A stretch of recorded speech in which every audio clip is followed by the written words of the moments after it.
Well, welcome everybody to D2 Nation, the AnchorBone edition. We had a wonderful, crazy weekend of Division II football. I'm Brandon Meisner. Chuck Bittner's with us. Devin, Justin, Chris, and Matt will all join us later. But Chuck, what is there to talk about? All kinds of things. So all season long, people have been asking if West Florida could be beaten. We've got an answer to that. We also wondered if Wayne State could pull off an upset 4 weeks in a row. We'll find out what happened there.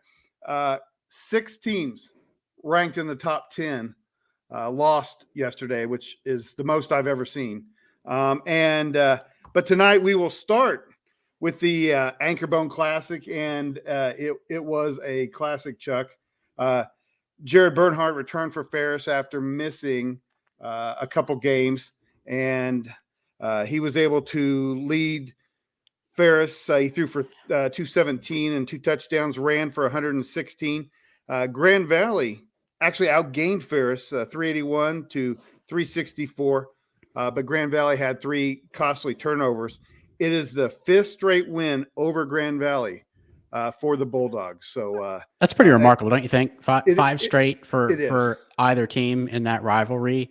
That's pretty remarkable to pull that off. And in this case, Ferris State goes into probably the most hostile environment that there is in Division II football. Night game at Grand Valley, record crowd at Lubber Stadium. Can you believe that? 17,007 people came out to watch that football game. So congrats to everyone that did that. That's just unbelievable. But what a tough environment to play in. And you're playing the Grand Valley State Lakers. This is a really good football team. And I think you and I both think that this is probably the best Grand Valley team that they've had for a few years. Right. So to go on the road and get that win is just remarkable. So a huge accomplishment.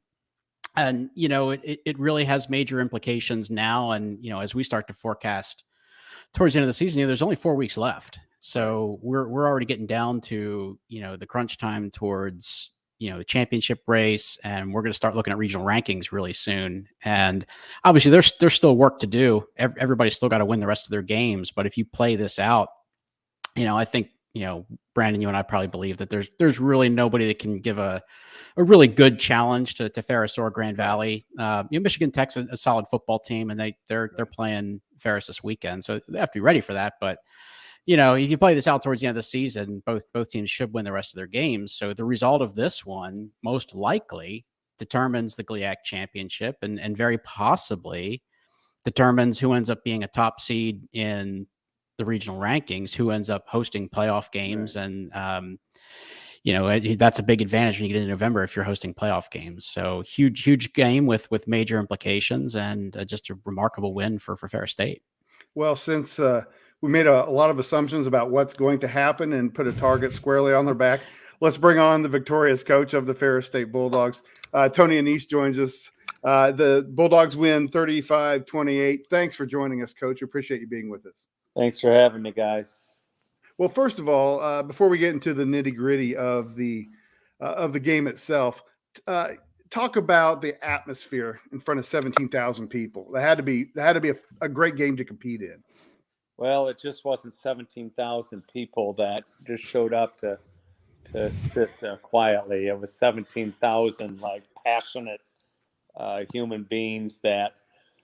I think Grand Valley did a good job of really appealing to their students to, come out and harass the heck out of us in regards to our communication systems and things of that sort. Right. Funny thing, Brian Kelly, who's the former coach at Grand Valley, who's now the head coach at Notre Dame, he was at the game, and he said, once you get a certain crowd that's, intense and passionate, that was as loud as any stadium he had been in. And I'm glad to hear that, because I don't know how I'd manage dealing with sound any better than we did. But there was one occasion where I think we had 5 straight penalties, 4 or 5 straight illegal procedures, because nobody could even hear our quarterback at all. And so it just it was a very challenging environment. They did a great job of getting their fans, to support their team and harass us, which I guess was part of the deal. Right. And we also had a lot of Ferris fans. We're only 50 miles away from each other, so it was a great environment. Very, very cool to see for Division II football in West Michigan. I'm curious about that. Then, how did you guys prepare for the noise? What'd you put in? Well, we play music all the time at on our campus in our stadium there, but that music wouldn't even come close to how loud it was. So we ended up having to do a silent cadence, and that took away any check that our quarterback could really make. And I heard you mention that that they outgained us, but truthfully, like, we had 2 plays of minus 20 yards because the snap was was snapped when our quarterback wasn't even looking. So we lost quite a bit of yardage on just how how loud it was there. Right. We tried to manage it, but it took away our ability to check. It took away our ability to motion, and we were up against the clock a lot, the play clock. But I thought Jared Bernhardt did as good a job as you can do to try to manage it and get us settled, because it was just an unsettling circumstance. Hey, Coach, when you look at the way that the game played out, one of the ways you can start to chip into mitigating that home field advantage is to get some big plays and sometimes even a real demoralizing play. So that 99-yard scoop and score that you had right at the end of the half had to have been a huge momentum. So that's a 14-point swing in the game. And then we know coaches like to talk about getting points at the end of the half and then at the start of the second half. So you get that big swing, and then you come out in the second half and you take your possession right down and score. And now it's a 21-point deficit. How big was that, and the way the rest of the game played out? Well, I thought it was very big, obviously, 14-point swing. Ironically, in 19, right before half, the opposite occurred. We fumbled and they scoop and scored, I think, a 90-yarder. And so, so it's a totally opposite situation. But, it's football, and, you just gotta keep it going. I was a little aggravated with my guys at halftime because we crossed paths at halftime, and there's a lot of talking and stuff of that sort. And one of our guys got a 15-yard penalty, and I just said to him in the locker room, I said, you just fueled their students to want to stick around just to hope there's a fight. People love to run to see a fight, and so I said, you just instigated their students to sit around and harass us some more, and they did. They stayed most of the game. So, Coach, let's talk about the team a little bit. There's an old saying in football that if you have 2 quarterbacks, you have none. Well, your team has certainly disproven that, and you've just had outstanding quarterback play from at least 3 different players. And Jared had another remarkable performance in this game. How has your team been able to be so adaptable and just perform at such a high level, regardless of which quarterback is in the huddle? Well, I think philosophically, we have the belief that you just can't play with one point guard in basketball. You can't play with just one shortstop in baseball. And so, we want to have our guys ready. We need to have guys ready at all positions. But I don't know why it seems to be that way, where quarterbacks, they just say, hey, you just got to have one ready. Well, we truthfully got 4 ready. And so I don't want to play 4 all the time, but Jared got hurt in the second week. We had already played all 4 in the first 2 weeks, but Jared got hurt in the second week. Evan Cummings started the 3rd game, and then he got hurt, and Malik Mitchell broke our school record in the 5th game in passing yardage. And so all these kids they're equipped to be our leaders and be our quarterback.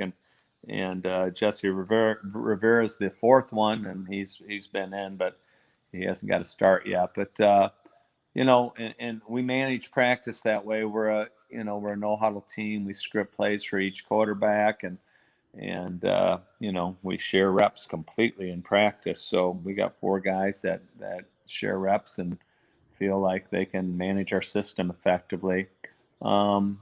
It's still our offense. It depends. It doesn't change based upon who the quarterback is, but obviously you play to the strengths of the quarterback. So the play calling, all of them can run all of our plays, but the play calling will be changed just according to their strengths. Like people would say, well, Jared isn't a great passer. Well, I think he's completing at a near 80% clip. So, you better be careful, to just kind of make assumptions about which quarterback is behind center and how you're going to play us.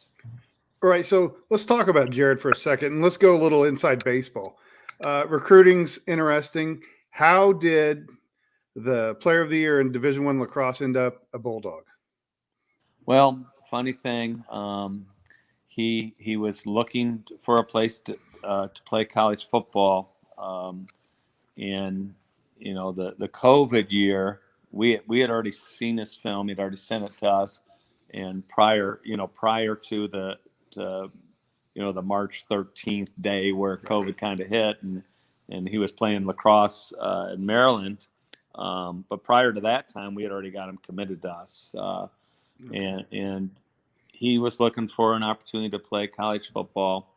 And I said, well, you're a former option quarterback in high school.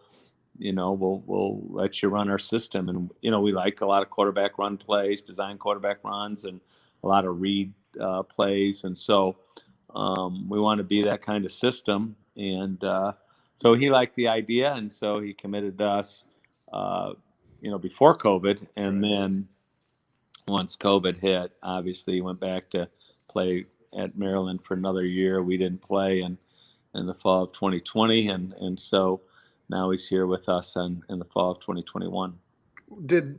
Were you able to use the time that he wasn't playing and was playing lacrosse to catch him up on what maybe he needed to know to be the quarterback there?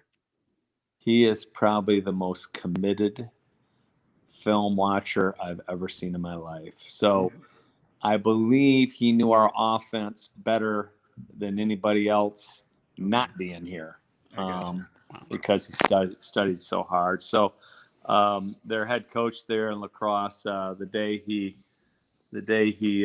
broke the all-time Maryland scoring record, they were actually at Penn State when he broke the all-time scoring record at Maryland.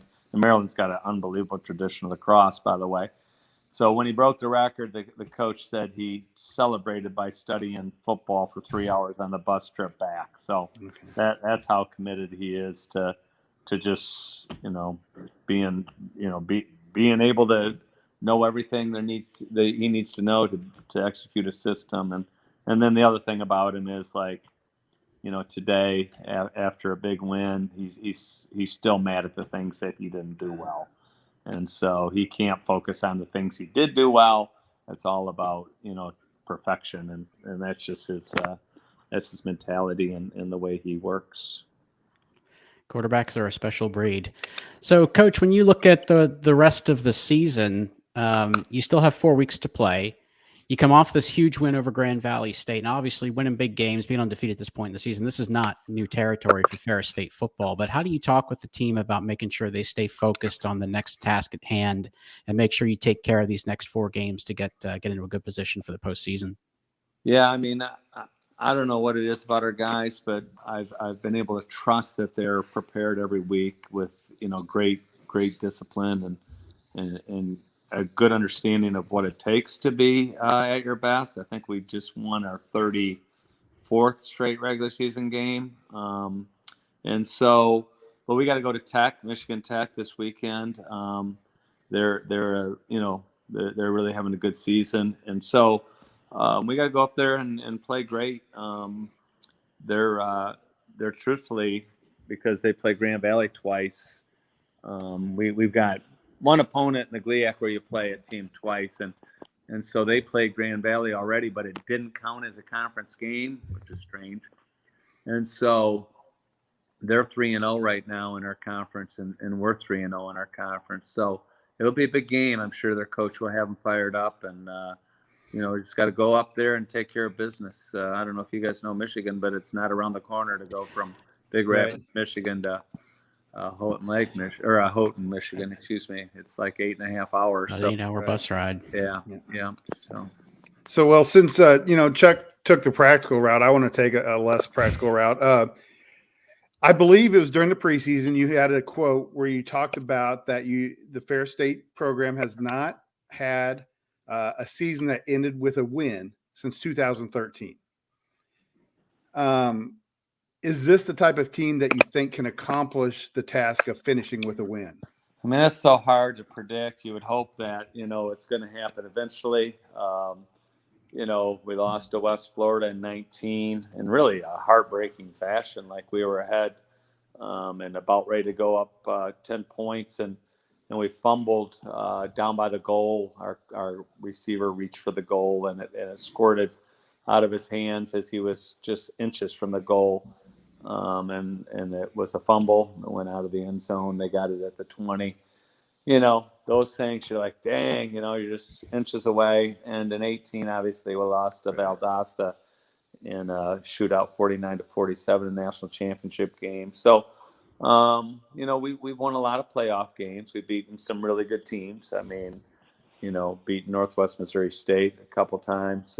It just kind of like makes us feel like we're knocking on the door, but there's so much more to play, I mean, injuries become a big part of in the long term how well you can sustain success with your team, and so that's a concern. Obviously, we've got depth in certain positions, but we're starting to get a little bit thinner as time progresses because of an injury here and there. And we lost our Marvin Campbell, who is basically a 4-year starter. He tore his ACL against Northwood, and it's heartbreaking to see it happen because he basically graduated in December 2019 and has been waiting that long to play his last season, and then, boom, that happened. So there's a lot to be said about injuries and staying focused, doing the things you need to do to just, trying to be the best team every week. And so I'm proud of our guys that we've been able to do that, but it's still, I don't think anybody's going to come on and predict a national championship team. I mean, Well, that's the only way. I didn't think you would, but I thought I would at least try. Yeah, when you're in the playoffs since 14, so even the playoffs 6 straight years. So that's why I made that statement. It's right. Like, I knew exactly what it meant. Yeah, nice to win the last game. I'm not looking to go 5-5 and win that last game and then say, "Dang, we achieved it."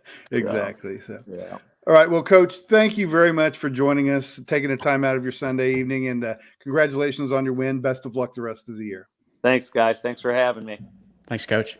All right. That was Tony Annese. He is the head coach of the Ferris State Bulldogs, and we really appreciate him joining us. Let's bring back the rest of the crew. Justin, Devin, and Chris were all here hanging out with us. Matt might be on the way here. He is or was coaching his son's youth football game, and we did not expect him to miss that to be here. So, Coach Annese to Coach Witt, it's like there's no drop off. That's exactly right. So, actually, Matt is a pretty good youth football coach. All right, yes. So the AnchorBone, a great game this week. There were some others as well. Let's start, and probably in any other scenario, the number one team in the nation falling would have been the top story on the show. But they were beaten by a great team in West Georgia, and West Florida falls 30-28. West Florida trailed 17-0 early. West Florida scored 9 points right before the half, which is something that we just talked about, the importance of that, Chuck. And then West Florida used the momentum of the half and then took a 23-17 lead with just over 3 minutes left in the third. Then West Georgia's Mike Miller returned a fumble, 34 yards for a touchdown. I thought that was might have been the key play of the game. Justin, what was your analysis? Yeah, to me, the ending, the turnover on downs, 4th and 2 from the West Georgia 7-yard line, it's so uncommon for the West Florida offense not to execute that I think everybody was kind of left surprised. Like, okay, what's the next play? Oh, wait, that was 4th down. They don't get another play. So, the slow start kind of doomed West Florida from the beginning. They got down 17-0 and fought their way back, took the lead, but you just can't take plays off, especially in the Gulf South Conference. They're too competitive, too good at teams week in and week out, and it finally caught up to West Florida. West Florida, again, that turnover on 4th and 2 from the West Georgia 7, that was huge. I think that was the play of the game. West Georgia ate the last 6:41 offensively to ice the game. So that was big, I think, for their offense to go out there and keep the ball away from the Argos defensively. And not surprising, the West Florida offense outgained the Wolves by 95 yards, but they didn't convert when it counted the most. And just kind of a side note that West Georgia was 6 of 12 on 3rd down, so 50% of 3rd downs they converted. They converted when they needed to on that last drive there to ice the game. So really, really big win. I liked West Georgia going into the season, so I'm not surprised. But I also think that if you're Coach Shinnick down at West Florida, this win might be exactly what you needed to kind of recalibrate, bring the troops back together, so to speak, and get them refocused, going forward. So I don't think it's never a good loss, but I don't think it's a bad loss because it's a very good West Georgia team that they lost. I think it's interesting you say that, Justin, because Brandon and I talked about that last night. And actually talked about it with Whit this morning as well, is that, you never want to learn through losing, but this might be something that just kind of had to happen for this West Florida team. And not that it's good for them to lose or good that they did lose, but they might come out of it a stronger football team. So I think we all kind of had the same reaction. But I really kind of thought the biggest thing that stood out to me was after they get the turnover on downs, or West Florida turns the ball over on downs, there's still 6.5 minutes to go. And you think they're going to have another shot. And that defense they couldn't get off the field. And we were surprised that the offense didn't finish. But I was even more surprised that the defense couldn't get off the field. And I'm going to be honest with you, Chuck, I wasn't. West Florida's defense is not as strong as I think a lot of people think they are. And so I wasn't necessarily surprised. Their offense is what keeps them in games a lot of times. Their defense is in the lower. I mean, they're not as strong as you would like to think they were, especially coming off a national championship and number one team in the country. I don't think they're as strong as people think that they were. And so I'm not surprised. I mean, I'm kind of the opposite of that. I wasn't surprised that they didn't get it done. Yeah, and just remarkable, though, that West Georgia was able to just grind out those first downs and finish like that. That was awesome. Well, and I'm going to go back to one other thing, and this is kind of going back to a conversation we had last week, real brief. We talked about Harlan Hill trophy winners, or Harlan Hill, and I think Harrison Frost is making his case. Threw for 400-plus yards last week and led an offense being the number one team in the country. So I don't know that he's in the top echelon of it, but I think he's definitely making a case to be considered for the Harlan Hill. And so that was just on me from last week that I didn't say it, but I'll say it now that he's, in my opinion, he's making his case. All right, let's go ahead and move, guys, to another game in the Gulf South. This one not nearly as close, and a dominant performance by Valdosta State. They won 42-17 over West Alabama. West Alabama actually got off to a 14-0 start in the game, but the Blazers defense settled down, and it was Valdosta all the way. So again, Justin, another good performance by Valdosta State. They seem to be playing really well right now. They are. They're playing well on both sides of the ball. Well, all three phases, really. Special teams as well had a big game this week. But, offensively, they outgained West Alabama by 175 yards and held West Alabama, their potent offense, to only 329 yards total offense. So that was big, I think, for Valdosta, especially going down 14-0 early to battle back like they did. Ivory Durham had a huge day, threw for 341 and 3 touchdowns. And I think really all three phases of the game clicked for the Blazers on Saturday, but their offense and defense are both kind of finding each other right now, and they look really, really, really good right now. Are they the best team in the Gulf South right now? They're making their case for it. I would say as of right now, yes. I think that they're playing the best of all the Gulf South teams right now. They're hot. They're playing well on offense and defense right now. And so we all know that how quickly that can change. But right now they're playing well in all three facets of the game. So yeah, I'd say right now they're making their case to be the best team in the Gulf South. Maybe the most complete team in that sense then. There's no big weaknesses there. Kind of like West Florida, their defense maybe a little bit sometimes, but Valdosta, all three phases more complete.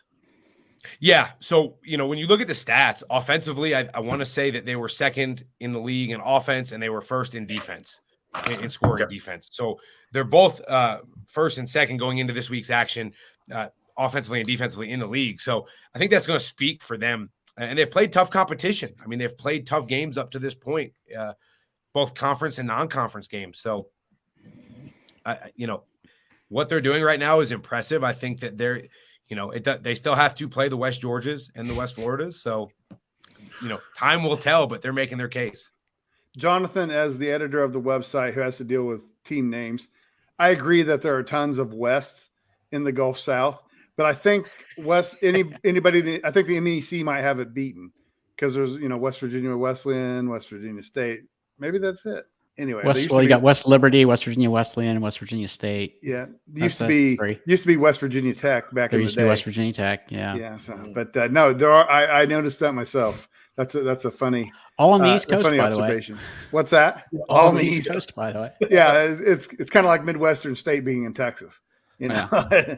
So, all right, guys, let's go ahead. Valdosta State looks great. West Georgia, West Florida look great. That's only West Alabama's first loss of the season. Obviously, that's something they can recover from. A team that looked great yesterday was Harding.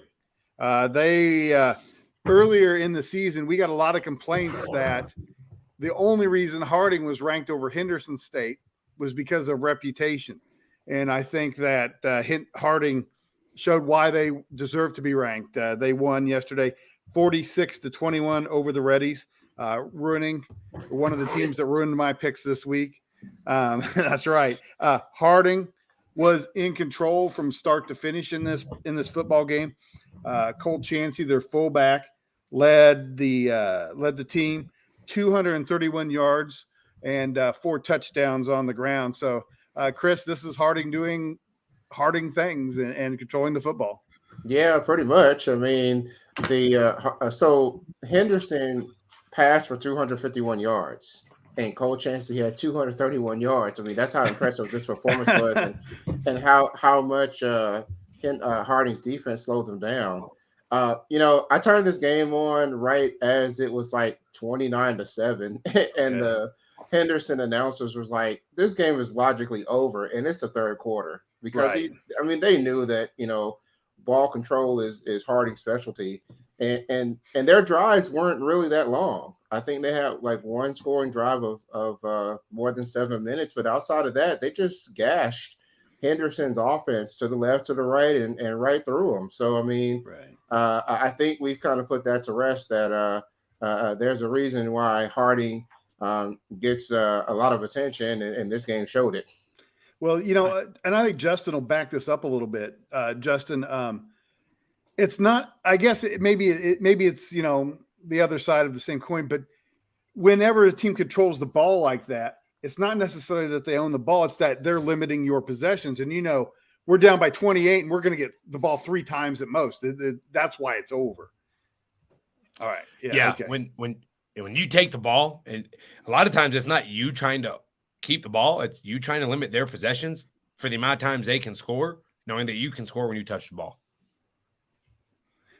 And I knew Chuck Broyles, when he was at Pitt State, was really good at that. Like, he knew, like, if we can get to this point in the game with this lead, the other team will get 2 possessions or 3 possessions. He really thought about possessions in terms of how to manage a football game, which is really not I won't say it's underappreciated or not thought about, but maybe it is that, in the era of fantasy football, not a lot of people talk about that. And I know Devin hates time of possession arguments, and it's not about time of possession. It's about limiting the other guy's possessions. But Yeah, time of possession matters if you can limit the amount of possessions. If your quality of possession is really good, the time matters at that point. But just holding the ball and not scoring doesn't help you at all. So as long as they're holding the ball and they can score, it helps. Or late in the game, it matters. There, kind of you limit possessions there. But the overall, well, we had the ball for 33 minutes. We won. I don't think that really matters as much as your quality of possession is not your time of possession. Okay. Well, if anybody follows Devin on Twitter, oh, go ahead, Justin. Sorry. But no, I was just going to say, and that's a great point too, because with the air raid and the spread offenses, it's not about having the ball for long periods of time. It's get the ball at a high tempo, go score real quick, and do it again. So the time of possession is a stat that's pretty much gone by the wayside now, I think, for coaches. At least, people I talk to is that time of possession doesn't matter, because when you get the ball, it's just how quick can you score. Okay. Well, it's unfortunate that Matt is not here, because there was a great game in the Northern Sun. At the beginning of the show, we asked the question, could Wayne State upset 4 teams in a row? The answer is no. That's a tall task for anybody. Still, a 32-21 win for Augustana snaps Wayne's winning streak. Augustana, I think, has shown that they are the best team in the Northern Sun. But having said that, that's the smaller margin of victory shows that Wayne State has come a long way in a very short period of time. Yeah, and also, Augustana now has to go through the same gauntlet that Wayne State just went through. And, we don't know for sure, but, maybe having gone through those really difficult games with Minnesota State and Duluth and Winona, it might have just taken a little too much out of that Wayne State football team. They still played pretty well, but, when you have to play consecutive opponents like that, it's a grind. So Augustana gets this really good win at Wayne State, but now they have to come back and face those same 3 opponents that we just mentioned. And, we actually asked Whit about that a couple weeks ago on the show. Like, where do you think Augustana can be heading into late October when they have to play Mankato, Duluth, and Winona in 3 straight weeks? And at the time, we didn't really know that, that was really going to start the week before with this trip to Wayne State. So, yeah, I agree with you, Brandon. We think Augustana is probably, the at least the clubhouse leader right now. Right. But they're going to have to earn it, because they've got a really difficult last month of the season. Right. And and Devin was not with us last week. And it's a good thing he's with us this week, because there's an upset in the MIAA that we can talk about. Washburn beats Northwest Missouri 17-16, knocking off the number 4 team in the country in our poll. Devin, it was, the second week in a row that the Northwest offense has started off slow, and it bit them this week. Yeah, absolutely. They played with fire the last 2 weeks, and they got burnt this past week. I mean, 0 points each of the last 2 first halves for Northwest, and they're just really limited right now. Hohensee, I think he's dealing with that ankle injury a little more than we thought going forward. Northwest is at their best on offense when that quarterback can scramble a little bit and just create stuff off of just script off anyways, right, going forward with it. And they've really missed that. You could really tell this past week, if he had a couple opportunities to take off and run and pick up 10, 15 yards, and he just wouldn't do it. I'm not sure if it's just like a injury thing, or the coach was like, hey, we don't want you getting hurt, so just stay in the pocket, stay behind line of scrimmage and throw the ball. And they just struggled to score in the red zone. They had 2 field goals missed under 25 yards, and then through 2 interceptions in the end zone. That's 4 scoring drives you didn't have there. You lose by 1 point. It was really 3, because Washburn took a safety late to kind of play the time possession game, whatever it was there with the points and everything. So, but credit to Washburn. They took out and they battled Northwest head-to-head, and just Northwest, you're in the MIAA, you can't just take halves off on offense and expect to come out with wins. They did it last week versus Pitt State, and honestly, they should have lost to Pitt State but beat Washburn. They outplayed Washburn, but they were outplayed by Pitt State, and it just bit them this week. So it's out there for Northwest, and makes that game October 30th versus Kearney that much bigger, because it's for a home game in the playoffs at that point, and if you lose, you're on the brink of not making the playoffs. So Northwest kind of put their back against the wall going forward the rest of the year in the MIAA. And second week in a row that Northwest was shut out in the first half. That's pretty remarkable. So, Devin, we just talked about time of possession and limiting possessions. And I don't think time of possession was really something anybody was looking at in this game. But when I looked at the drive chart, I think each team really only had about 10 real possessions. So when you have a couple that end in missed field goals and, an interception in the end zone, you start looking at really running out of possessions to make a real threat in this game. Yeah, Northwest, I think their first drive of the game was 17 plays, 90 yards, ending in 0 points because they missed a field goal. They got inside the 5-yard line and couldn't punch it in. And I'm not sure exactly what was going on there near the goal line. I mean, they have Al McKellar, who's one of the better running backs in the state. And they got away from him a little bit there in the red zone a little bit. It's kind of like he's a guy that I'm not a huge fan of just pounding the running game. But in college football, you have a good running back like that, and he's getting 2 or 3 yards a pop. You kind of just live and die by him a little bit. I know they did a little bit with the offense. He had the majority of their yards, but get to the money zone down there, you got to use him a little bit more, in my opinion, there. And it kind of got away from him, and they missed 2 field goals. They usually don't miss in that little range too. So you make one of those 2, maybe you can force Washburn to make a few more mistakes, and you get a lead a little bit earlier. But just Northwest was not good situationally football there on Saturday, and it really came back and bit him in the butt. So another game this past week featuring a top 25 team that lost was Slippery Rock. We have not been as high on Slippery Rock as others have, but they were beaten by IUP 48-21. It's one of the top 5, without a doubt, best rivalry games in the country. And IUP comes out on top in this one. As a surprise to me, I picked Slippery Rock to win. I actually picked IUP in this game, and it's funny because it can kind of circle back to something that we talked about a little bit earlier, which is, coming out of a loss better than you were at the time you played that game. And one of the reasons I picked IUP is because they lost to Shepherd early in the season, but I thought that they really kind of improved after that. I thought they came out of that as a better football team, and I felt that going into this game, it is a big rivalry. It's typically a very hotly contested game. It's not necessarily a friendly rivalry. I wouldn't say that some of the things that Coach Annese was talking about might have been a factor in this game, but it's not necessarily a friendly rivalry. But as far as this game itself, both teams got exactly what they deserved. Slippery Rock just did not play well at all in this game. They couldn't get their offense settled. IUP's defense did a great job of keeping Kester unsettled in the pocket. He really couldn't get comfortable. He's moving around a lot, just couldn't get his feet set to throw the ball. And I think that really had a lot to do with the forward takeaways that IUP created. And then conversely, IUP's coaches did a great job of figuring out what was working well for them. And they ended up working with a really efficient passing game.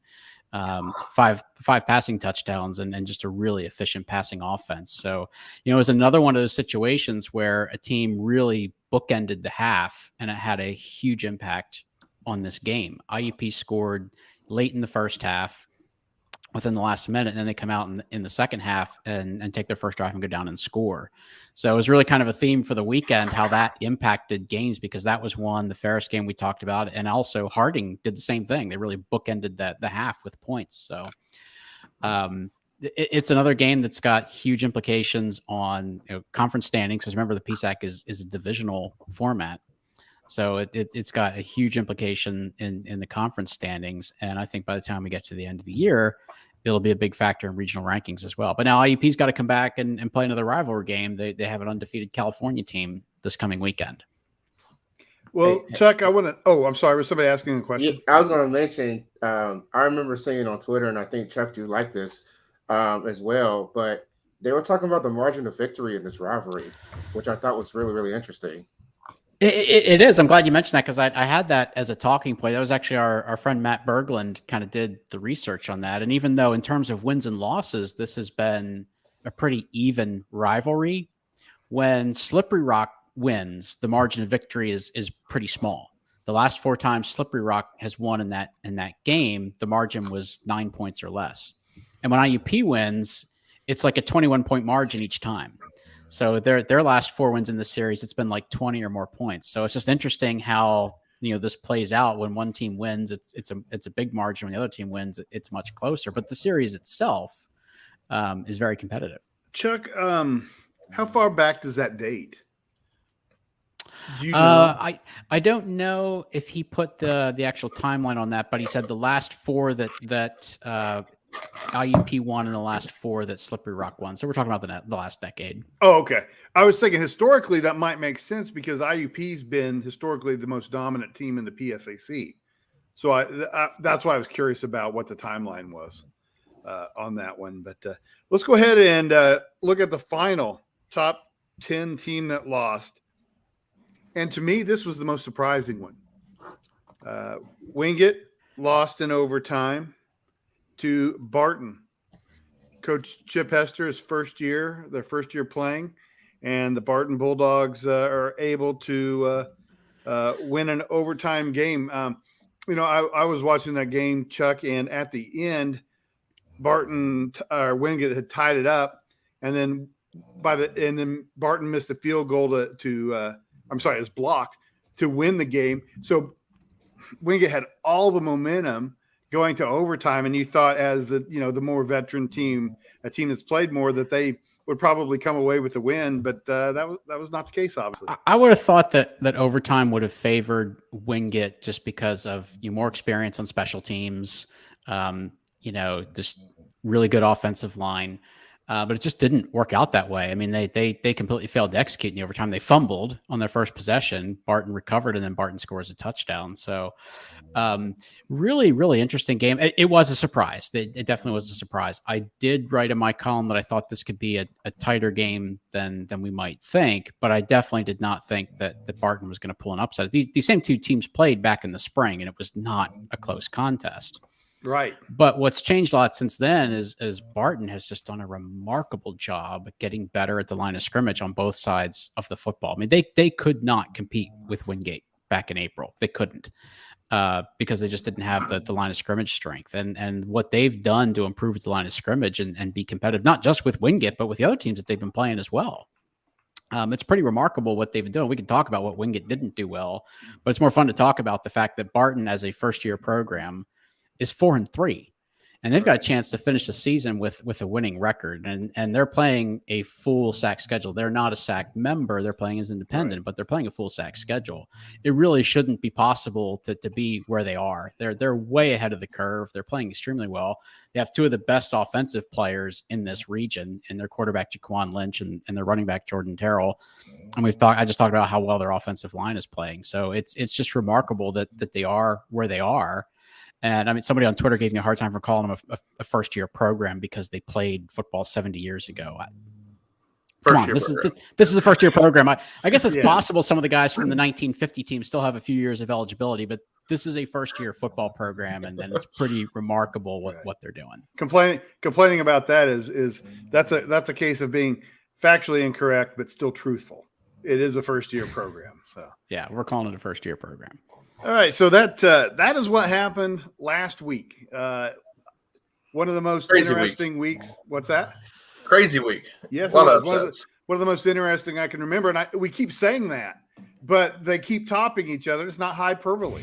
It's crazier and crazier all the time.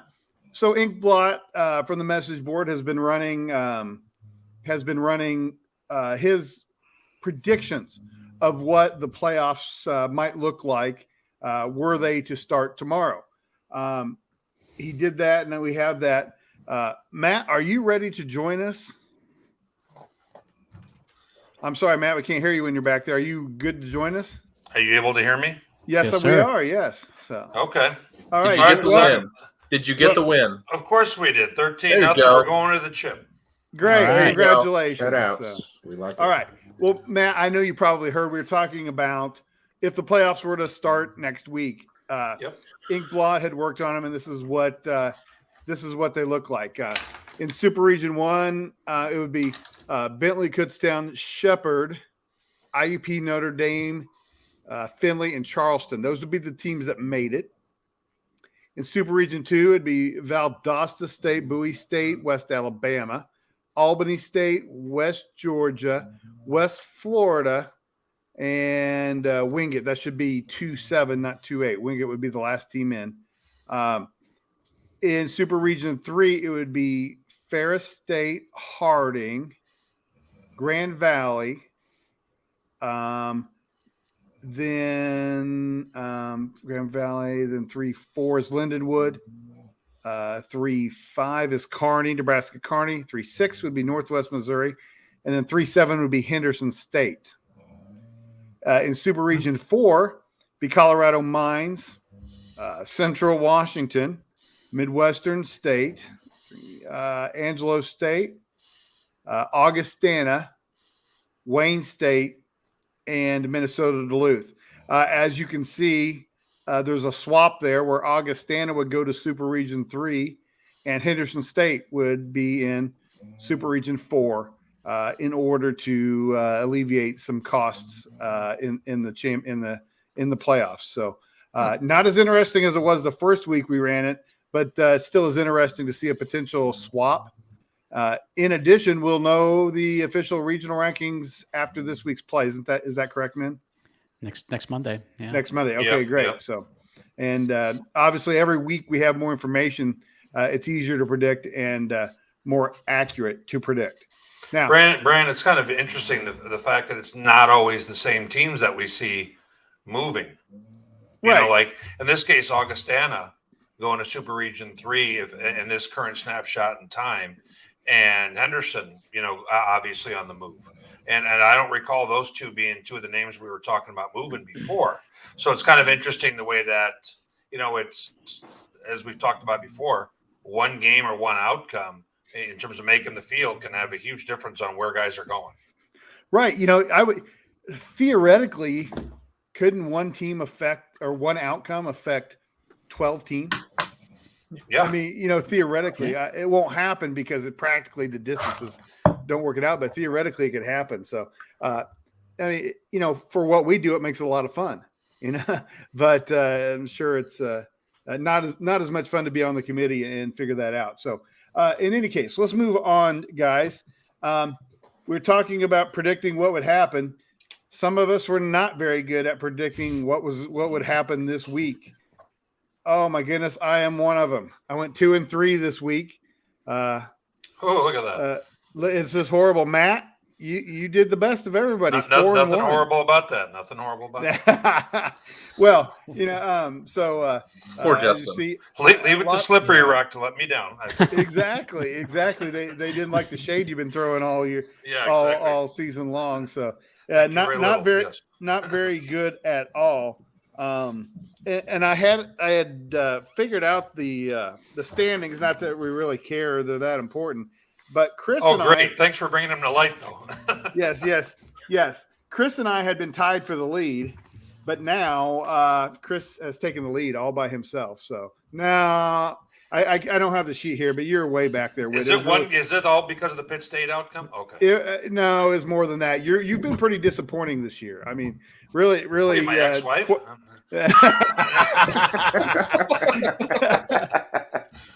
All right, so let's go ahead and look at the game. Have you guys missed me on this call? A little bit. Yeah, well, we went from like we said earlier, we went from Coach Annese to Coach Witt. There's no drop off at all. Oh, okay, there you go. Okay. let's look at the games this week, guys. Westchester at Shepherd, Cal U at IUP. So we got two PSAC games there. Did Chuck make this list? No, I did all by myself. Augustana at Minnesota State, Colorado Mines at Colorado Mesa, and Texas A&M Commerce at West Texas A&M. So let's go ahead and start. I'm going to start with Justin this week. Have I ever started with you, Justin? Doubtful. But that's probably a smart idea. Because you just take whatever I pick and go opposite, and you're guaranteed to have it. That's my plan right now. I'm waiting for it. All right. Yeah, I would absolutely have me go first. All right, Justin.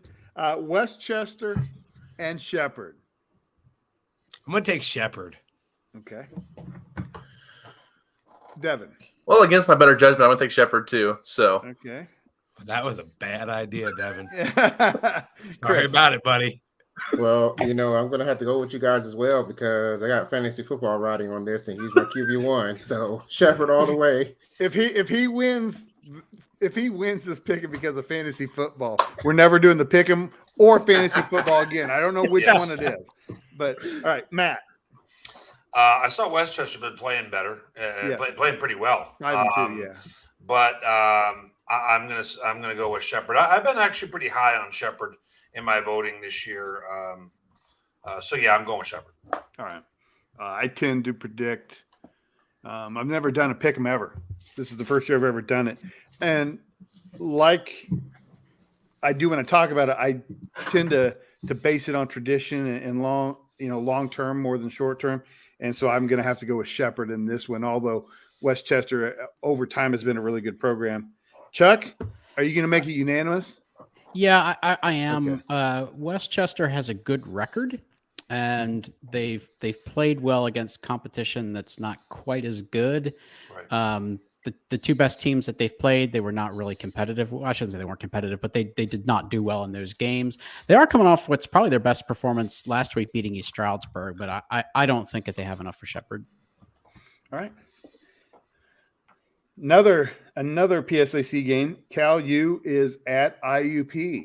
Will IUP suffer a letdown after the big win at Slippery Rock?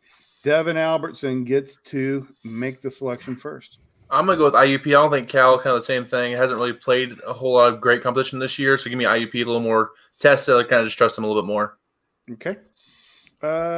Chris. I'm going to stick with IUP as well. Oh, my goodness. These might be my worst. Matt? You know what? I've been looking at Cal lately, and I include them in my top 25. So I am going with Cal. The heck with you other guys. Okay. I'm going to go with Cal as well. Chuck. IUP. Okay. And Justin. IUP is going to ride the momentum into this week and get another win. Kiss of death. Okay. Pretty much. No, we did, aside from one of us that got lucky with the pick'ems last week, we all did so poorly. My thought process was, let's pick easy games. Even if we're all picking the same teams, we can brag, hey, we all went 5-0 this week. Next one, Augustana at Minnesota State. Very interesting game to me. And we will start with Chris Ferguson on this one. Ooh, that's a tough one. Brandon, I'm going last because everybody's going to try and follow my answer. I guess one week of successful picks does not make you the leader in this event. All right. Well, I can barely get my shoulders in the shot. Jeez, have I been lifting? Anyway, keep going. I'm going to go with the hot hand and go with Augie on this. Okay. All right. Whit. You're next in order, buddy. It's a circle every time. Augustana. Okay. I've been saying for a while that I think they're probably the best team in the Northern Sun, and I think that they probably proved that this last week by winning at Wayne State. I'm not saying it won't be a really good game. I haven't had a chance to look into all the details of it yet, of course, but I think Augustana is the best team in the conference. Yep, that's what we were talking about earlier when talking about that game. I'll go with Augustana for that reason as well. I've said that, but since about week 2, I've said I thought they were the best team in the conference. All right, Chuck. Well, we talked about the tough month that Augustana has coming up, and it's going to be really difficult to survive that. But they're on the front end of that and coming off the win at Wayne, so I'm going to go with Augustana. Okay. Justin, what are you thinking? Do it. Do it. Go Mankato.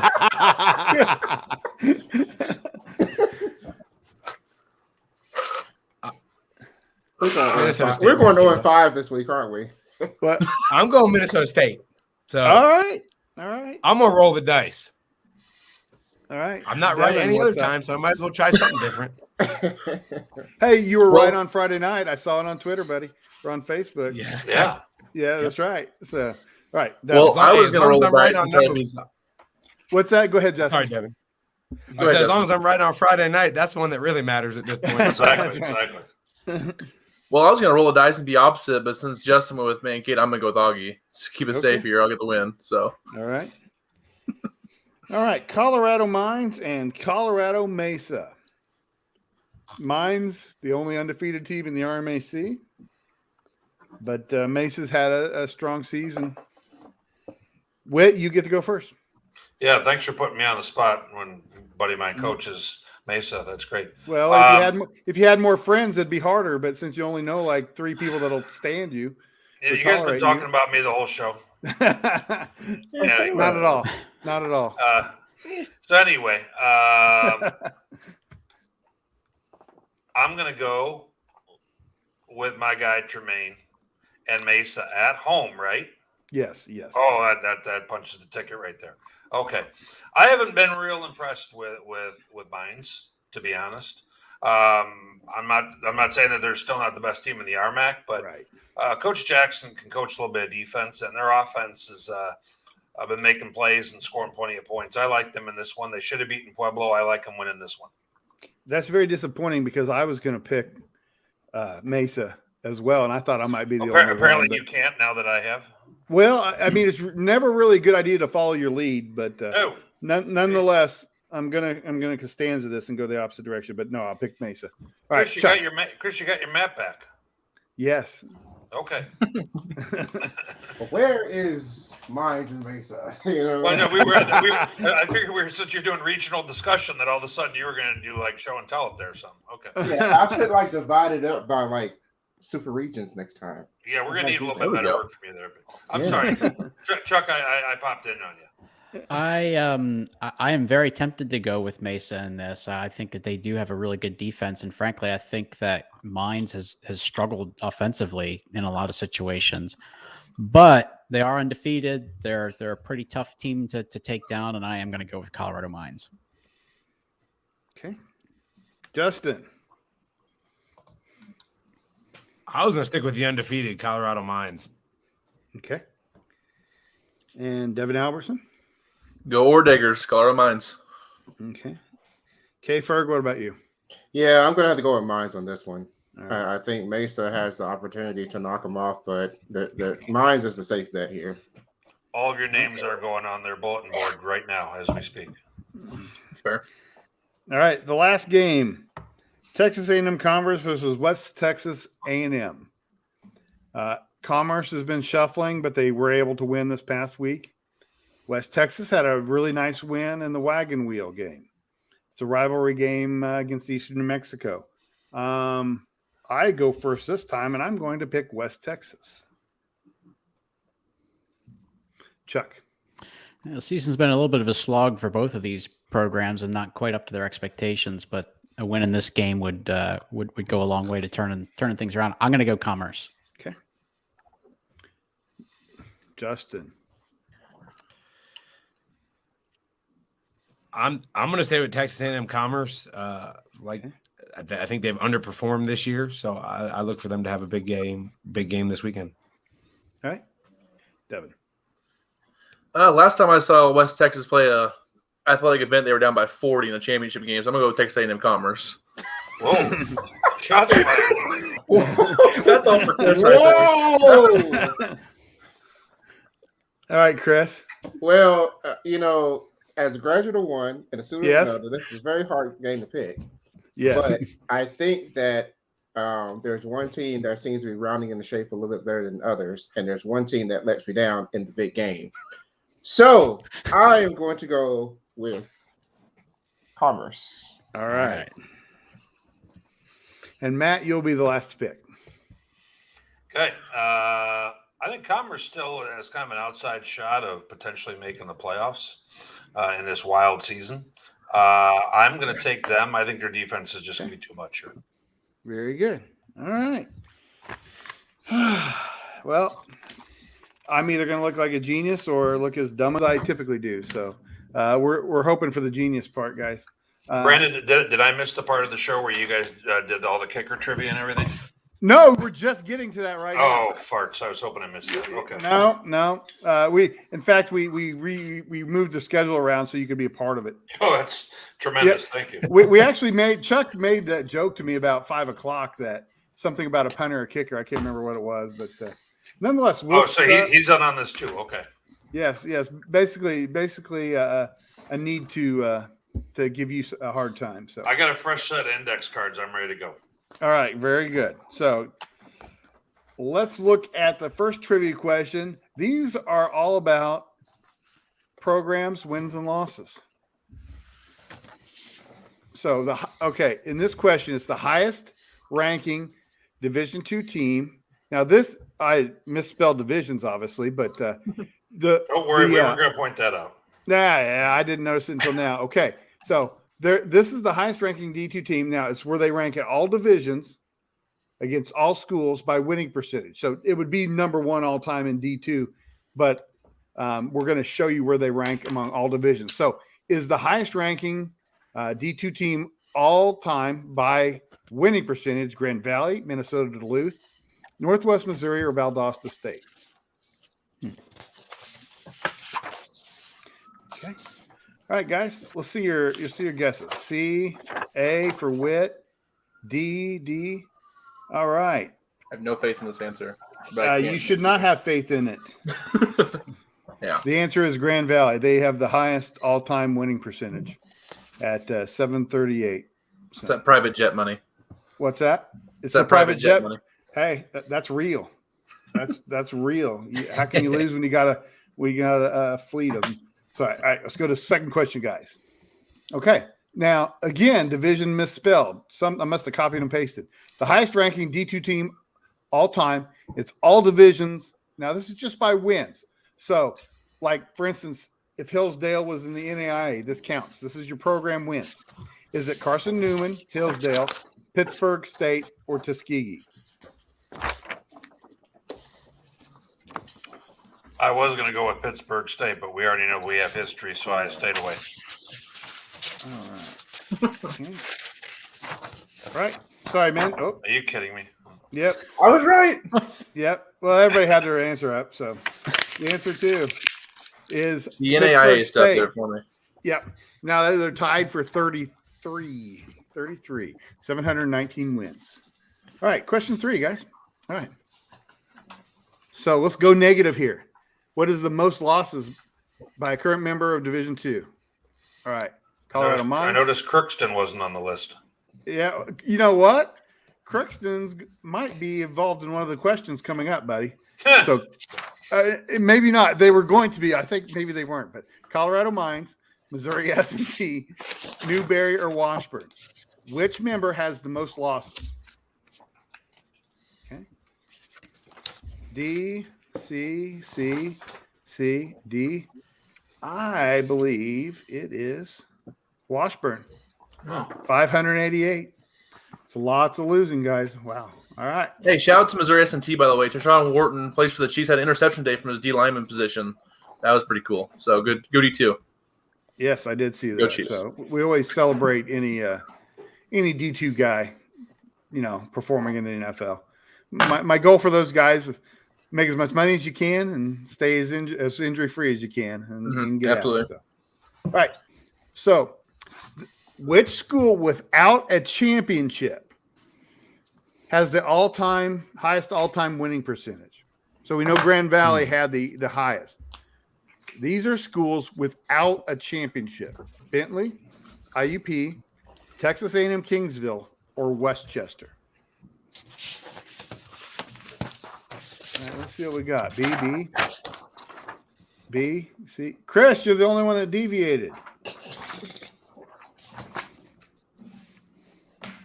And the answer is Westchester. I thought it might be Westchester. I went IUP, but I thought it could be Westchester. Yeah. You should have gone with your gut, Chuck. So, all right. No, my gut actually did say IUP. I just was very very convinced that it could be Westchester. Very good. So, all right. So, which school? No, sorry, Whit.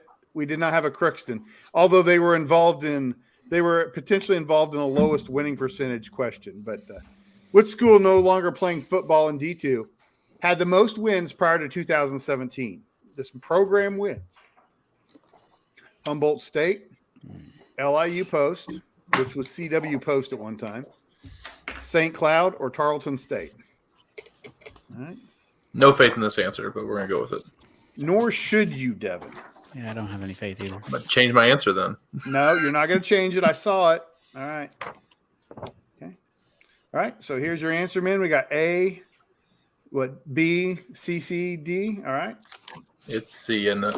St. Cloud, yep. 452.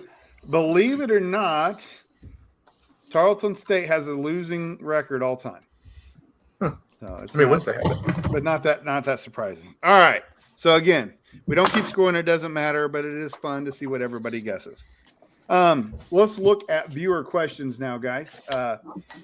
Let me scroll back through and see if we can answer any. Hey, while you're looking for questions, yes, Brandon, go ahead, Chuck. I want to throw out a mention for two conferences that we don't talk about a whole lot, or just haven't really had an occasion to in the last couple of weeks: the GLVC and the GMAC, the Great Midwest. So there were two big games this weekend, one in each conference. Findlay beat Ohio Dominican in the Great Midwest, so they go to first place in the top of the standings there. Really interesting game. It was a defensive battle most of the way. High winds. Findlay had a chance to kick a field goal right at the end on the last play of regulation. Field goal bounced off the uprights, but then the Oilers win that in overtime. So really interesting game there. And then Lindenwood beat Indianapolis.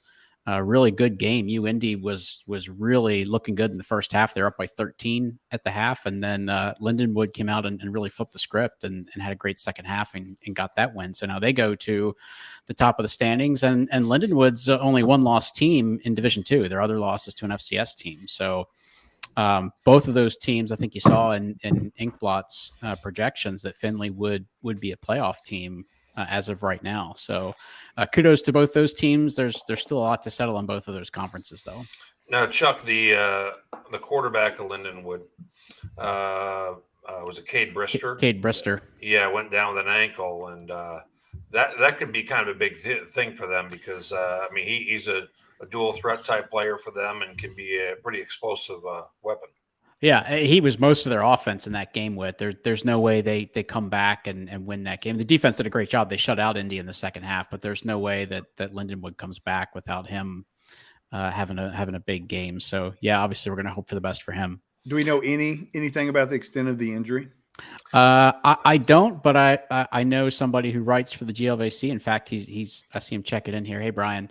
Hopefully we'll get some news from him this week. Let me go to the bottom and see if he says anything. Yeah, I don't think they have a lot of meat left on the bone with their schedule either. I mean, they beat Truman, they beat Indy. I mean, so there's just not a whole lot left after that they shouldn't be able to kind of take care of business on either. Yeah, I agree. So they'll be a one-loss team because that loss against South Dakota State didn't matter. So right. All right. Here's a comment about the Grand Valley Ferris State game. We were talking about the score before the half, Chuck. During that game, a friend of mine from Allendale texted me and asked if I was watching the game because he thought the runner had scored, and it was a pretty controversial score. He thought the Grand Valley runner had scored before the fumble occurred, which made it 21-7 rather than 14-14 at that time. And he thought it was a big play. So that's what people who were there thought. I have not seen it except for the one angle on video, and I couldn't tell from that. Yeah, but if it's a touchdown, the rest of the game is completely different. Yes, incredibly different because Grand Valley really played well in that third quarter. Now, the what if game I hate because you change one dynamic, it doesn't mean the rest of the game would have played out the same and Grand Valley would have dominated the third quarter like it did. Right. Anything can happen when you start playing the what if game. But and I want to that's Marvel. Yeah, so Kevin says he's always had an issue with D2 not having replay.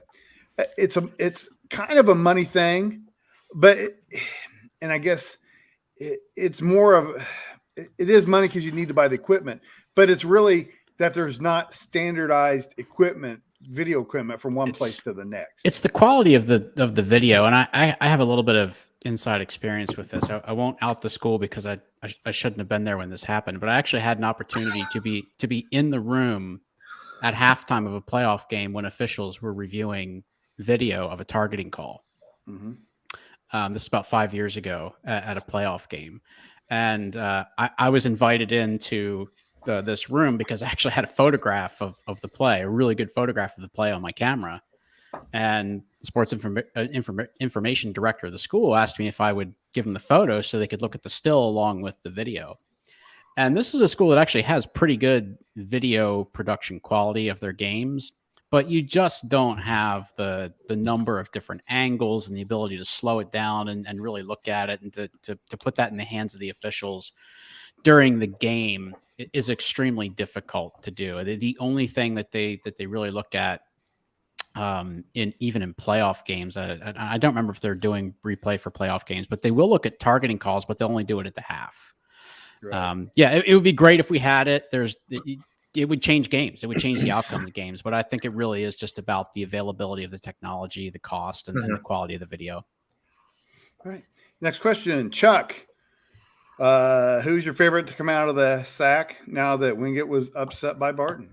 Well, the important thing to remember about that is even though it's a tough loss for Wingate, it wasn't a conference game because Barton is playing this year as an independent. So technically, well, not technically, they are still undefeated in conference play.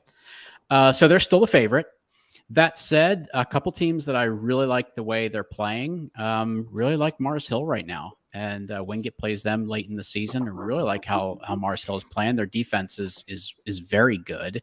The offense is just been getting better each week. So that could be a team that's really a factor. Newberry's kind of all over the place. They're up and down here and there, but I think that they could still be a factor in this. But, looking at just overall wins and loss records, Wingate is still the favorite. Okay. This is all speculation. Jonathan Perry wants to know, where does Notre Dame College go in the rankings? Top 8, top 10? I don't vote in it. I have seen some of the ballots that have come in. Anybody who does vote, would you like to share your opinion on where Notre Dame should be right now? I'll take that as a no. I can speak to it. Yeah. Okay. Chuck, I'll let you go first. Well, I was just going to say, just because a bunch of top 10 teams lost, it doesn't mean that they're not still top 10 teams.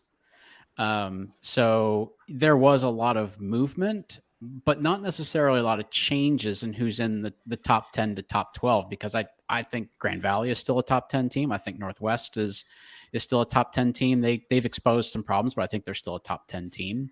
I think Wingate's the only team that I moved out of the top 10. And we're kind of moving back the curtain for a moment, guys. Chuck and I spoke earlier this morning briefly about the top 10, and I had already submitted my top 25, and we kind of discussed the fact that whether it's Northwest Missouri State, whether it's West Florida, some of those teams that are in that top group, I'm not dropping them out of the top 10. I mean, I would have them beat that next group of teams all day long. I mean, and one setback, I don't think really changes that. So that was kind of my viewpoint on it. Certainly, I did move up a few teams. I mean, like I moved up, very transparently, I moved up Harding. I think Harding's been on a great run lately, and some squads like that. So, yeah. So I did not have Notre Dame in my top 10. Okay. All right. Here's one for you, Chris. It wasn't a question, but I would like to see you comment about it. Okay. Calvin went to the Stapler went to the Bowie Virginia State game yesterday. And after seeing Bowie barely get past Virginia State, he thinks Union is capable of beating Bowie. What are your thoughts on that, Chris? So there's that, and there was actually another question about the simulated regional rankings that kind of gave some question as to whether Bowie should be number 2. Okay. I think the caution here is that this is a rivalry game. So the CIAA normally plays rivalry games at the end of the regular season of their 10-game schedule. But for all intents and purposes, this is a very fierce rivalry game. You know that things can certainly change, even if there's an underdog like Virginia State that has was a 2-4 record. The other thing, though, is that Virginia State had they've been really trying to figure out how to put their offense together after they lost so much last year. And they had a transfer from North Carolina Central that at quarterback that really got on the field for the first time this season.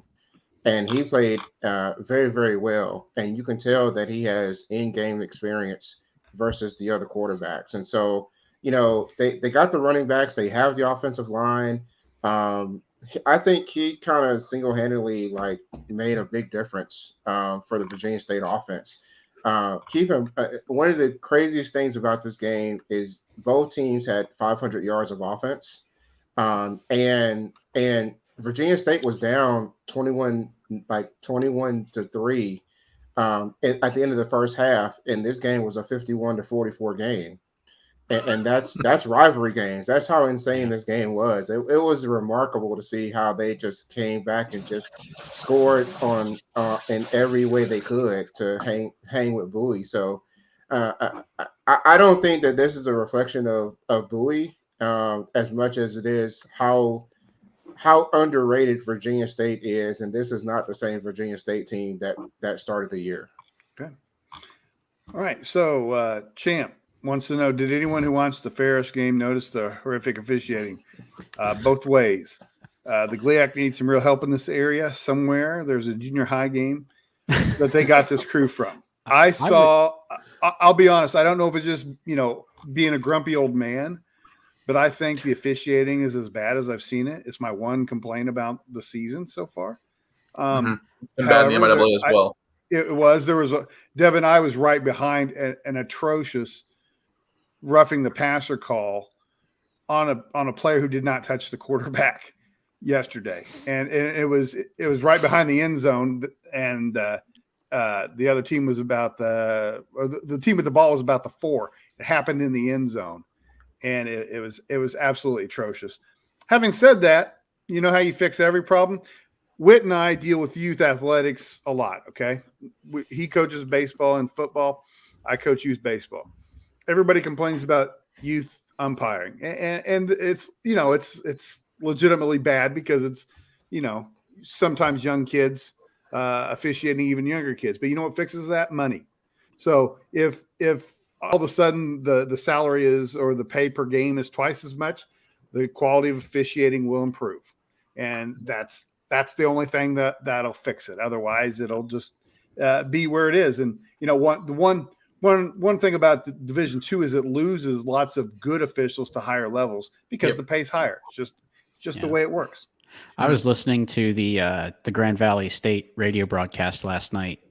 I think I listened to the whole fourth quarter of that radio broadcast, and obviously you're getting one team's perspective, or the perspective of a radio team that's got a very vested interest in the game. So it's a little bit skewed, but they were really losing their minds with some of the officiating, and they pretty much came out and said Ferris State's last scoring drive was heavily aided by the officials. So definitely they felt the officiating had a big impact on the game. Yeah. It's probably an issue too with what happened with the lost year in a lot of cases. So similar to like what we experienced with players and teams. I mean, you have some people retiring from doing that, and some that went on to other levels and they're not coming back. I mean, I know the CLAA had a really good official who recently passed away. And that's happening, I think, more and more, where people are just they're not there, and you're having brand new officials that they have to get adjusted to the speed of the game and the rules.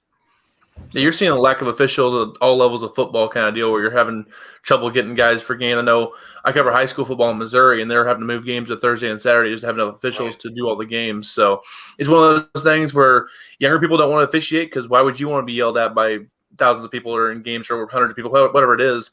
Why would you want to be berated for and paid little money for? I mean, it's just not a big luxurious job. And there's only some people who can do it or willing to do it kind of deal. So it's a tough job to have, but the quality has to get a little better. I'm not sure what it is, whether it's the conferences holding the officials more responsible for bad calls, or what it is, or as Brandon said, just input more money into it. It's got to be something with it. I mean, there's got to be more accountability, got to be more money. I mean, it's just what it is. It's not an easy fix. The several conferences have started like pilot programs to try to get former players to be officials, which I think is great because, number one, they're in good shape. They understand the rules of the game, et cetera, et cetera. But again, it would come down to money. If you have a 27-year-old former college player, what price point entices him to actually do that and do the training rather than be young 27 and having fun, and so, there's a decision to make. And again, like most things, it comes down to money. Joe, thanks for joining us. You're pretty awesome for showing up. Joe is a big Grand Valley fan, so that's why he was joking. that he did not know if he could survive the first half of the broadcast. Seeing Tony Annese talk about the win over Grand Valley. So let me look for some more questions, guys. Unless you saw some that need to be answered, I'll try to. I saw a question. Those. I saw a question about the GAC. Somebody's asking about other than Harding, who do we think perhaps comes out of the GAC? Okay, I actually sent out a tweet this afternoon. I just snipped the top of the GAC standings. There's 4 teams that are 6-1 right now in the GAC, and I think we all really like Harding. There's still some big games to play there. Henderson and Ouachita have to play later in the season. I really like Southeastern Oklahoma. I think they're just a really sound football team, and they had the tough loss at home to Harding. They've bounced back from to Henderson State. They've bounced back and won 2 games since then. Now they still have to play Oklahoma Baptist, who's a pretty good football team, and then they close with Ouachita and East Central, who's also a pretty decent football team. So still a lot of work to do, but I really like them as a team and will not count them out as a factor when we get into the playoffs. Chuck, I've been ranking them for the last few weeks, actually, right around 23, 22. I think they're probably as strong as anybody in that next little mix. Yeah, I agree. And the good thing for the GAC this year is the MIAA is kind of cannibalizing itself. So the MIAA at this point might only get 1, maybe 2 teams in. I can open it up for maybe 3 GAC teams getting in, depending on how things go the rest of the year. If they don't cannibalize themselves as well, said all those teams have won losses. So something to look forward to. Yep, it was Inkblot that said that. So So he also wants to know, what do we think of Savannah State and Albany State? Several people have mentioned that they think that'll be a good game. Yeah, absolutely. I really like it. I just like those 2 teams. I think that they're both really good. They both played Valdosta State. Albany State lost 21-3. Yeah, their defense is pretty good. Yeah, that's the best game that anybody's given Valdosta this year, and they're 6-1. So good football team. And I think we saw in Inkblot's projections, as of right now, Albany State would be a playoff team. And I think that they will be one way or another. I think Albany State's probably a playoff team. Well, let me ask you guys this, and Brandon, feel free to stop me if you guys have already discussed this tonight. I think it's fairly obvious at this moment that the best team in the country is either Valdosta or Ferris. There's no way you can convince me of another team right now, to be honest. So let me ask, if we look around the room, who do you guys think is better, Valdosta or Ferris? I'll go Valdosta. I would as well. They're a complete team. Valdosta. I think. I think the defense is the deciding factor to me. What's if we've said it? I agree for what it's worth. I had 1 on my sheet. I think I have Valdosta number 1. I think one of the things that just perception-wise might influence some voters is when you look at the early schedule for Valdosta State, it's 2 SIAC teams and a CIAA team. Those 2 SIAC teams, the 2 we just talked about, Savannah State and Albany State, they're both 6-1 football teams. Valdosta just beat West Alabama, who's now a 6-1 football team. So when you start looking at strength of schedule, that's 3 undefeated teams, because that loss to Valdosta State doesn't count when you're factoring in their win-loss percentage.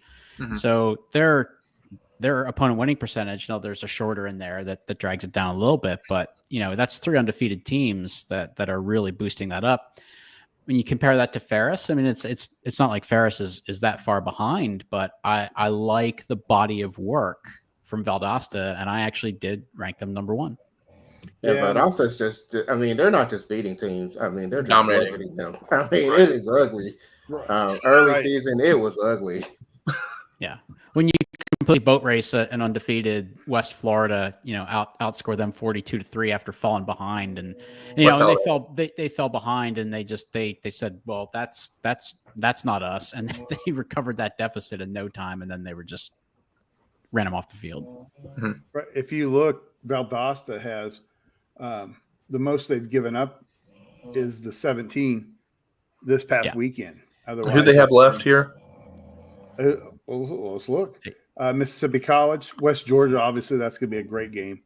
Yeah. North Greenville and then West Florida to end the season in the regular season. So that's quite a last game there. That'll be a massive game.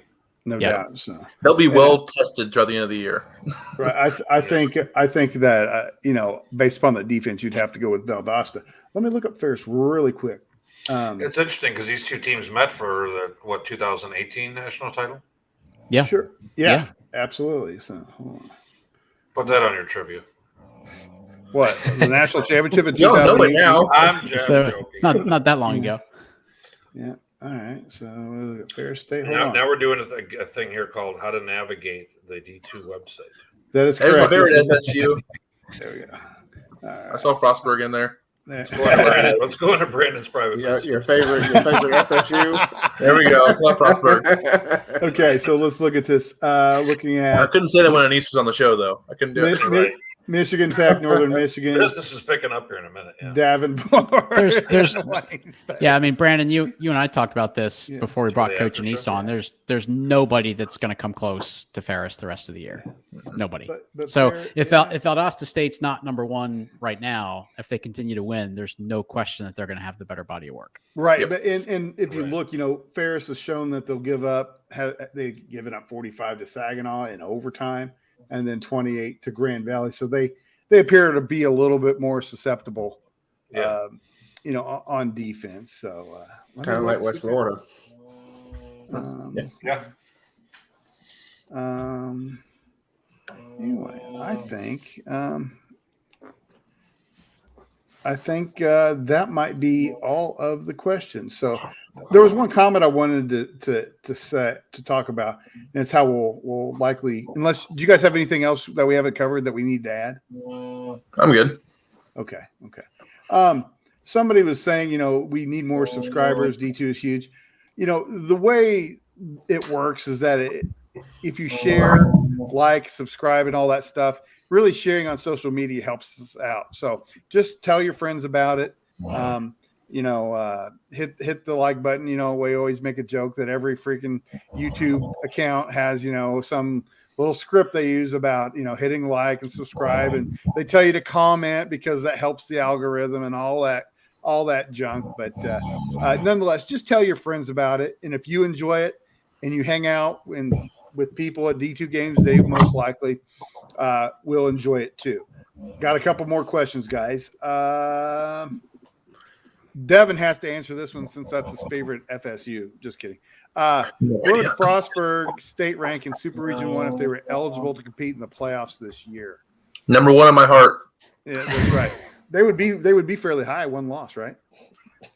They'd definitely be in there. I don't know what the math says right now, but they'd definitely be in there. I think Inkblot had Charleston in right now.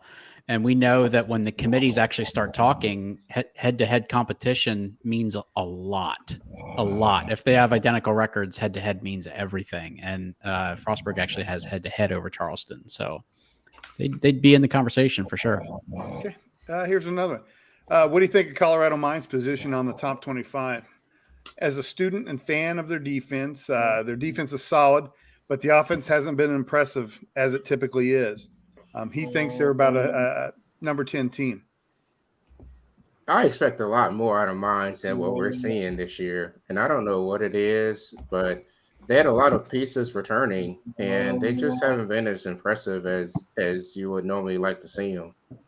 They've kind of moved up the charts just based on other teams losing and them continuing to win football games, even if they weren't all as impressive as they've been in the past, on their route.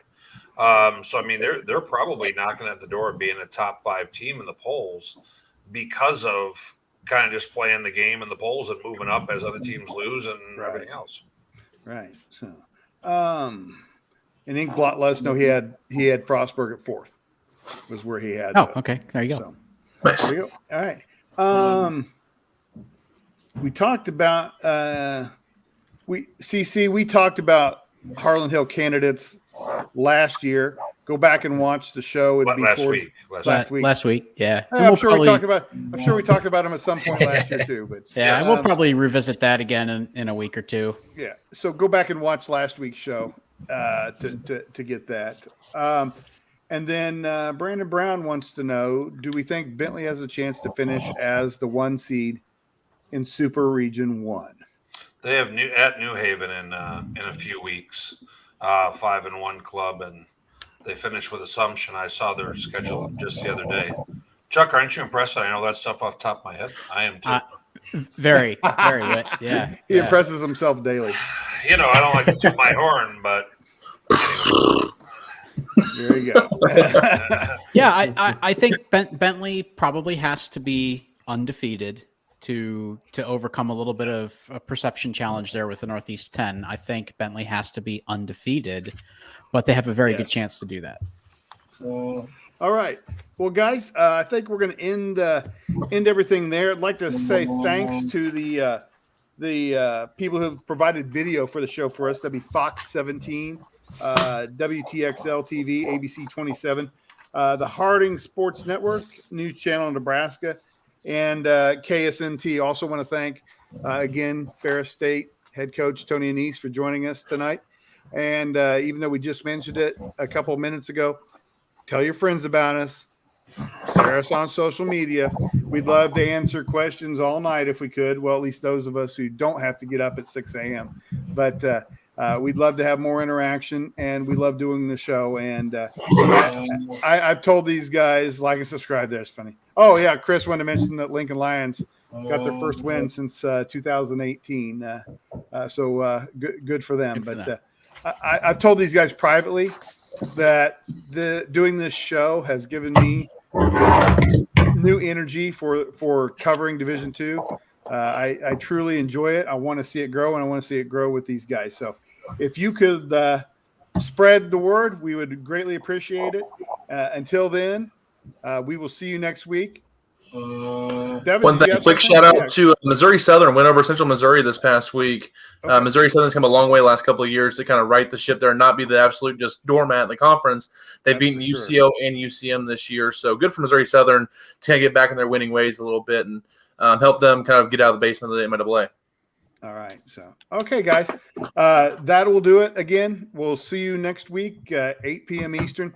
Thanks for watching. Really appreciate it.